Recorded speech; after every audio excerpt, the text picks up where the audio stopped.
mahasiswa Jurusan Pendidikan Bahasa Inggris, Fakultas Keguruan dan Ilmu Pendidikan Universitas 19 November Kolaka ingin mempersembahkan vlog dari kami dengan tema kearifan budaya lokal di bumi Mekongga.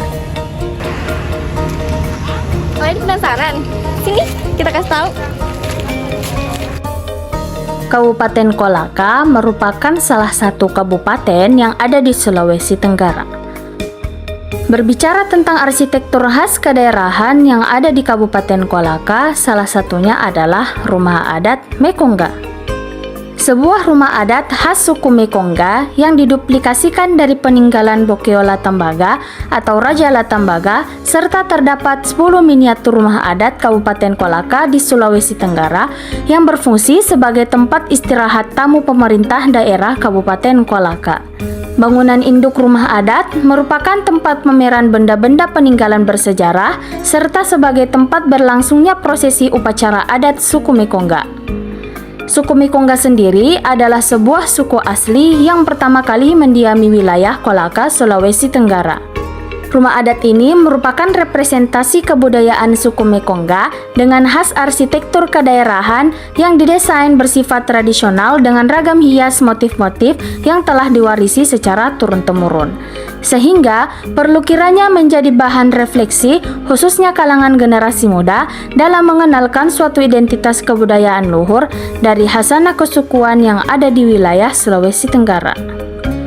Rumah adat yang memiliki luas wilayah kurang lebih 2 hektar ini, selain lokasinya yang strategis karena berada di pinggiran pantai dekat pelabuhan Feri Bajoe atau berada dekat dengan Masjid Agung Hera Ummah, arsitektur bangunan ini juga menyimpan ragam hias kesenian yang menjadi identitas kebudayaan lokal masyarakat Kolaka.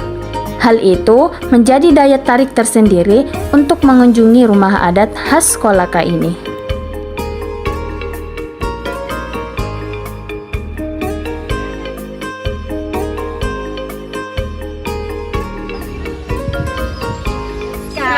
Kita berada di Kampung Coklat.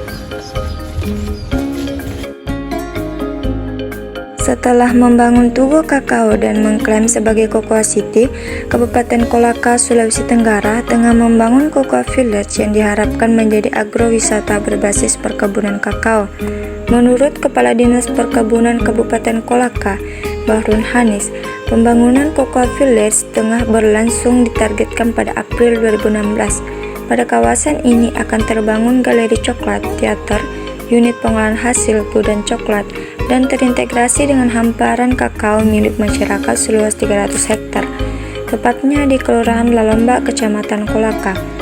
Melalui kebun ini diharapkan dapat menjadi education center bagi masyarakat Kolaka maupun pengunjung dari daerah lain di Indonesia tentang tanaman yang telah menjadi sumber pendapatan bagi masyarakat, sehingga masyarakat di Kolaka paham bagaimana coklat itu diolah hingga menjadi coklat, kata Badrun. Pada galeri coklat akan dipajang coklat buatan masyarakat atau pabrikan yang bijinya menggunakan biji kakao asal Kolaka. Sementara di teater menjadi arena pelaksanaan pelatihan dan pertemuan petani kakao dan pagelaran seni lokal untuk menghibur para pengunjung. Di UPH, masyarakat dapat melihat bagaimana penanganan pasca panen kakao hingga menjadi produk jadi. Sementara gudang kakao akan menjadi tempat penampungan hasil panen dari kebun kakao di kawasan ini. Untuk memanjakan pengunjung di kawasan ini juga akan dilengkapi wahana permainan dan berbagai tempat makan, sehingga tempat ini cocok dikunjungi bersama keluarga untuk menjadi tempat berfoto-foto. Di kawasan ini akan dibangun air mancur serta jembatan gantung.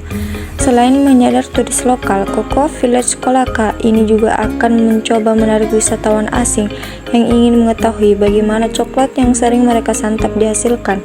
Adapun fasilitas yang ditawarkan lebih kepada pengalaman melihat kehidupan para petani dalam mengolah coklat serta dapat ikut serta di dalamnya. Untuk pengunjung asing rencananya akan dibangun homestay dengan memanfaatkan rumah warga yang nantinya akan direnovasi.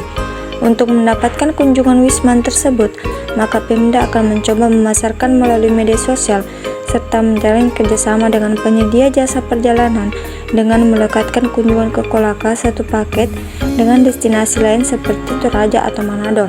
Sementara menurut Baso itu sendiri, petani kakao yang kebunnya menjadi bagian dari Cocoa Village ini mengaku sangat diuntungkan dengan agrowisata ini. Ia memiliki kebun kurang lebih 2 hektar yang dirawat dengan baik dan untuk perpohonannya bisa menghasilkan 200 buah. Jika tempat musim panen, maka pengunjung dapat melihat bagaimana pohon-pohon kakao penuh dengan buah. Tentu ini akan menjadi pengalaman yang menarik, ujarnya. Adapun agrowisata ini cukup didukung infrastruktur yang baik. Diharapkan keberadaan agrowisata ini tidak saja mendatangkan wisatawan ke Kolaka, namun juga mempromosikan kakao Indonesia bagi masyarakat lokal maupun luar negeri, bahwa Indonesia khususnya Kolaka adalah penghasil bahan baku makanan yang paling dicintai di dunia, yakni coklat.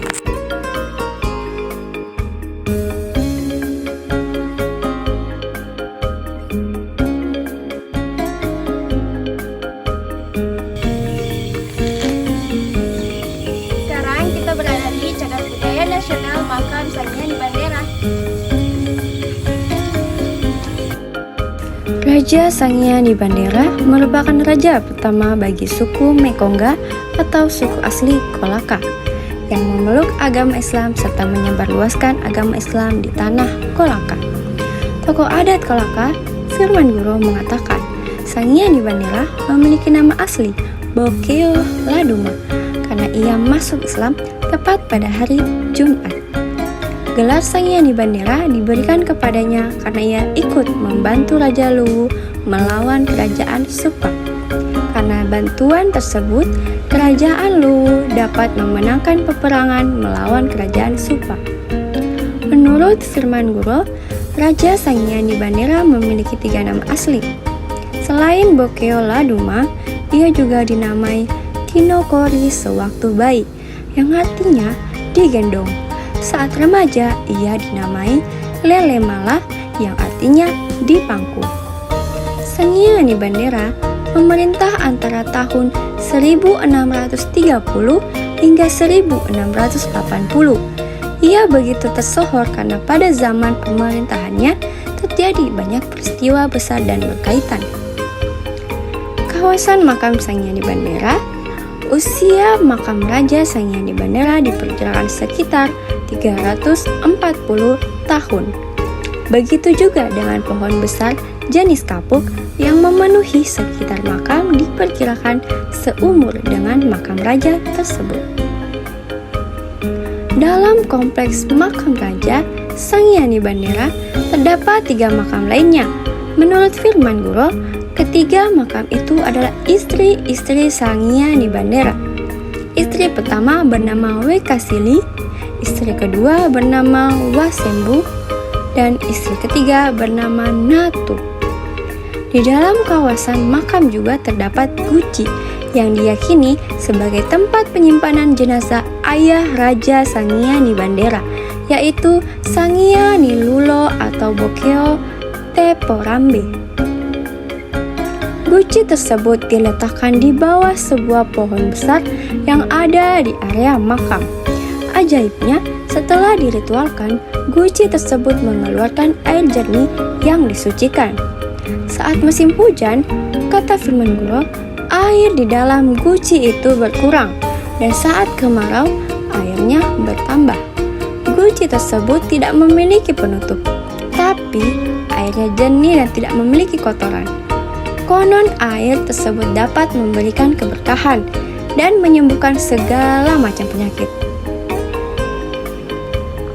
Peninggalan barang-barang kerajaan saat ini diamankan oleh masing-masing garis keturunan raja, mulai dari peralatan memasak, sarung, hingga bendera kerajaan. Di kawasan makam juga sering digelar perayaan adat Mosehe Wonua atau pembersihan saat ada bencana alam atau ketidaktentraman wilayah. Mosehe juga bisa digelar untuk menyelesaikan konflik antar keluarga. Masyarakat setempat berharap para generasi muda, terutama masyarakat lokal, agar lebih paham mengenai situs dan sejarah kerajaan Mekongga. Situs ini katanya harus menjadi pusat informasi dan masa lalu Raja bisa menjadi pelajaran bagi generasi kedepannya. Kepala Desa Tikonu Sabarudin mengatakan, makam Raja Sanghyani Bandera saat ini dikelola oleh Dinas Pendidikan dan Kebudayaan Kabupaten Kolaka serta Balai Pelestarian Cagar Budaya Provinsi Sulawesi Tenggara. Menurutnya, keberadaan situs budaya makam Sanghyani Bandera perlu dikembangkan agar benar-benar menjadi tujuan wisata budaya yang lebih luas.